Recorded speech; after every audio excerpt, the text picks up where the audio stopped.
gente, boa noite. Estamos aqui no segundo episódio do podcast Te Conto Depois. Quero agradecer a todas as inscrições e notificações no nosso canal do YouTube, e principalmente porque o nosso primeiro entrevistado teve 1000 visualizações em menos de 24 horas. Então, continuem se inscrevendo no canal e ativando as notificações. Não é isso, Ariana? Isso mesmo. E os nossos patrocinadores é Mr. Bull, Posto JK, em frente ao Palacinho. Fala mais, Carla. Físio Brasil, Hosp Físio e Loren Costa Acessórios. Estamos aqui hoje para a segunda entrevista com um cara que eu tenho uma estima e uma admiração tremenda, e ele faz parte da linha de frente de cuidados à sociedade aqui em Palmas. E hoje nosso programa promete, até mesmo porque vamos abordar uma temática de grande interesse da sociedade, que é sobre saúde. Isso mesmo. E hoje nós estamos com o Dr. Luciano Lopes. Seja bem-vindo, queremos agradecer a sua presença e fique à vontade para se apresentar. Obrigado, meninas, Carla, Ariana. É um prazer estar aqui com vocês para debater esse tema muito importante, que é a saúde. Estou formado aí há quase 11 anos, né? E lá no início eu vim de uma faculdade de fisioterapia, fiz 2 anos de fisioterapia. Eu não sabia! Fiz 2 anos de fisioterapia, mas sempre tive aquela vontade de fazer medicina, né? Então juntou a vontade com a oportunidade e deu certo. Estou aí formado há quase 11 anos. Inicialmente fui na atenção primária, passei mais ou menos uns 3 anos trabalhando em atenção primária e juntamente com urgência, mas era município pequeno, né? Interior, mas foi bom, foi um aprendizado para a gente entender como que funciona a atenção primária, como é que funciona, quais são as limitações dos hospitais do interior, né? Posteriormente, vim para Palmas, me pós-graduei em terapia intensiva pela Faculdade Redentor do Rio de Janeiro e comecei a atuar dentro do HGP. Posteriormente, eu percebi que dentro da UTI, grande parte das patologias, das doenças, envolviam cardiologia, e eu fiz a minha pós-graduação também em cardiologia pelo Einstein, né? E estou aí até hoje. Recentemente, membro titulado da Sociedade Brasileira de Clínica Médica, e estou à frente aí, atualmente na direção técnica do HGP e na direção técnica do Serviço de Atendimento Móvel de Urgência de Palmas, né? O SAMU Regional de Palmas. E aí, digamos, né, um excelente currículo, né, doutor Luciano? Experiência, até mesmo de todo o percurso, né, que você tem conduzido, da atenção primária até chegar onde está no HGP, né, de alta complexidade. Eu acredito que todo esse percurso foi muito válido para você estar conduzindo da forma como está conduzindo esses trabalhos hoje. Certamente que a qualificação, ela faz parte. Pesa muito, né? Ela faz parte para que você cresça enquanto profissional, independente da sua profissão, né? E todo esse caminho que eu trilhei até chegar na atenção terciária, trabalhar dentro de terapia intensiva, essa qualificação ela foi muito importante. Doutor Luciano, me fala um pouco sobre como é sua jornada de médico, pai, esposo, com tantas funções e essa tamanha dedicação, porque eu vejo você trabalhar com amor o que você faz. Então eu queria que você falasse um pouco para nós dessa dedicação e como que você se organiza para trabalhar dessa forma. Então, é muito importante.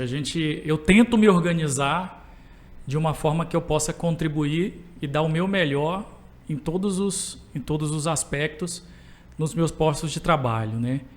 Recentemente tive uma mocinha de 10 meses, em meio à pandemia, em meio a toda essa turbulência, mas com planejamento, né? Tentando alinhar, né? E estar presente, contribuindo com serviços.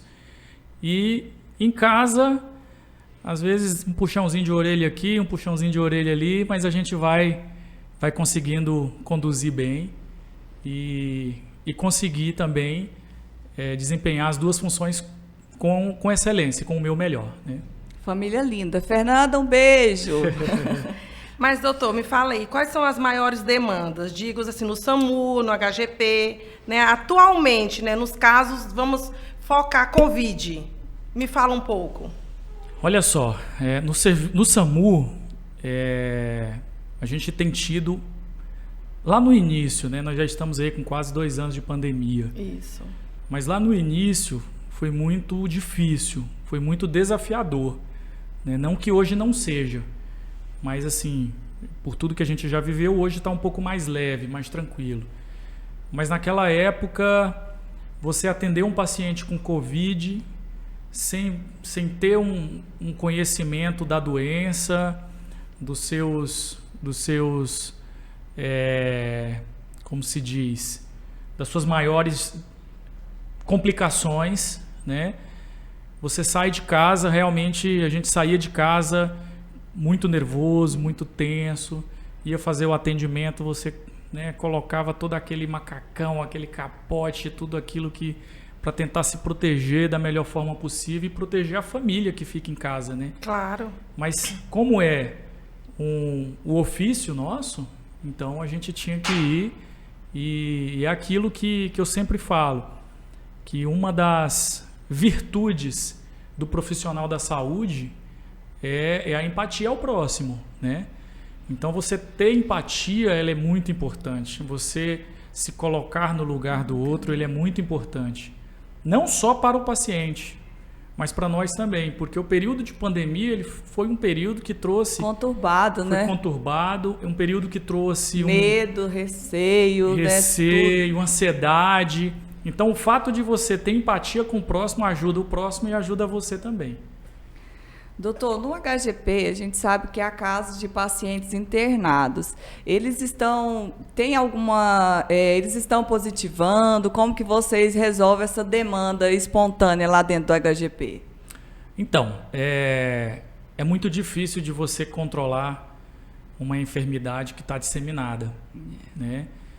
E principalmente agora, nesse período em que veio essa nova variante, né? E que os sintomas são mais brandos. Então, muitas vezes, o paciente está internando por conta de um infarto, de uma doença pulmonar crônica ou por um procedimento cirúrgico e ele acaba se contaminando, ou muitas vezes já chegou contaminado, né? E quando esse paciente demonstra algum tipo de sintoma, o médico, ele imediatamente ele faz a solicitação do exame, né?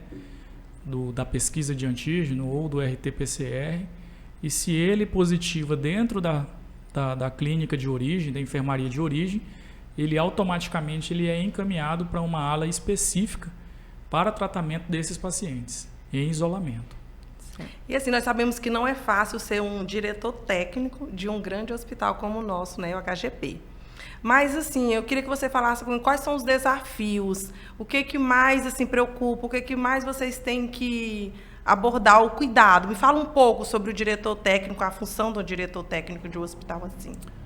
Realmente é desafiador ser diretor técnico de um hospital, onde você está respondendo por todas as questões técnicas, não só da parte médica, mas multiprofissional também, tá?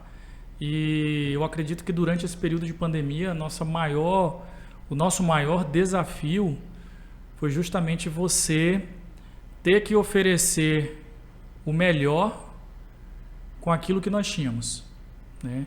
Então, é uma doença que no seu início ainda acomete, mas acometia muito mais complicações pulmonares. Muito altas, e que você precisava de muitas vezes de VNI, né? Ventilação não invasiva. E a gente não sabia direito como conduzir, né? Como conduzir. No início não usava, depois a gente começou a usar, né? Vários estudos e a gente acompanhando, né, doutor? Exatamente. Então, assim, esse desafio de enfrentar o novo com aquilo que nós tínhamos sem nenhum planejamento certamente foi o maior desafio.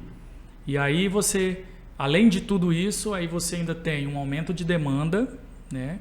Porque essa enfermidade ela veio mesmo assim com uma demanda muito grande, né? E você ter que ofertar o melhor, desde equipamento de proteção individual até a estrutura física, os recursos humanos. Então foi bem desafiador, mas graças a Deus vem capacitando a gente a cada dia e nos sustentando para que a gente possa sair dessa. E o HGP tem um diferencial muito grande, né? Vocês capacitam sempre, existe um núcleo de educação permanente, onde as capacitações com as equipes, né? Eu já fui funcionária do HGP, eu me sinto...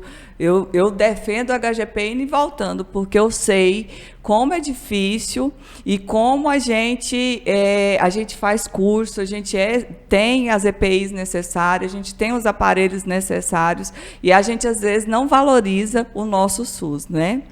Doutor, eu quero que você me fale um pouco. Eu tenho amigos que deixaram muito de ir no hospital com medo, assim, eu tenho...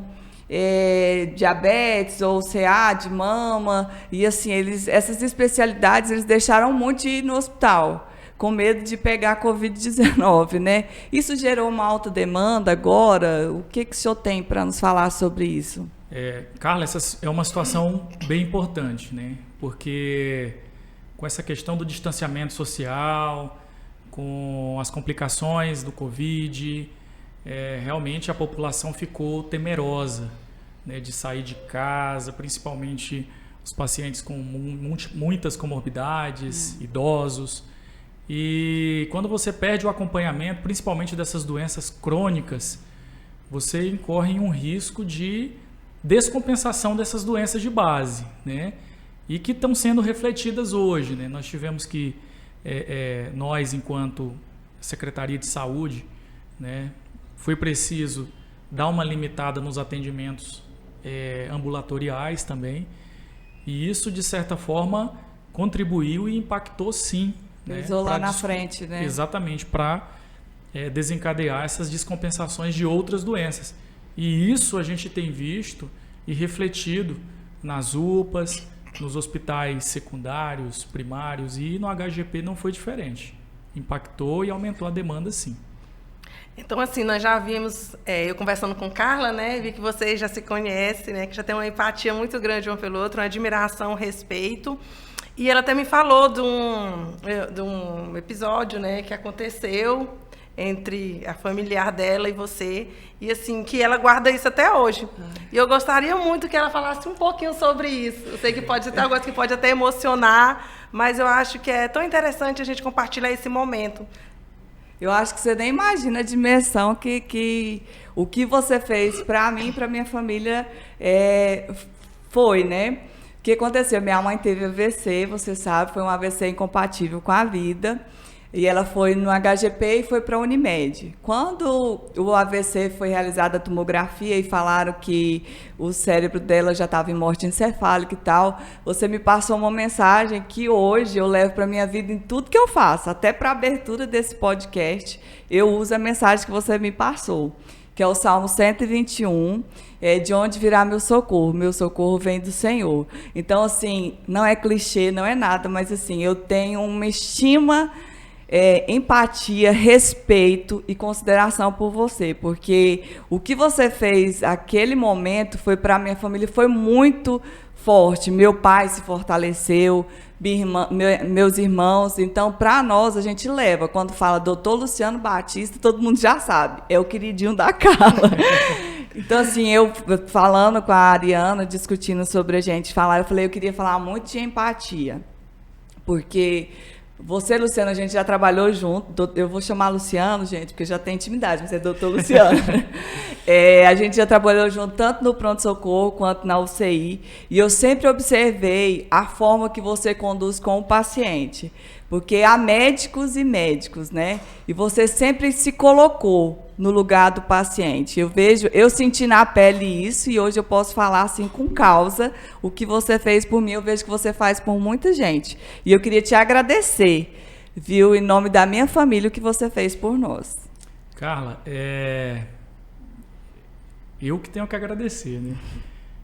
É uma forma que eu uso para tratar de todos os pacientes, familiares, é a empatia. Se colocar no lugar do próximo. Tentar dar uma palavra,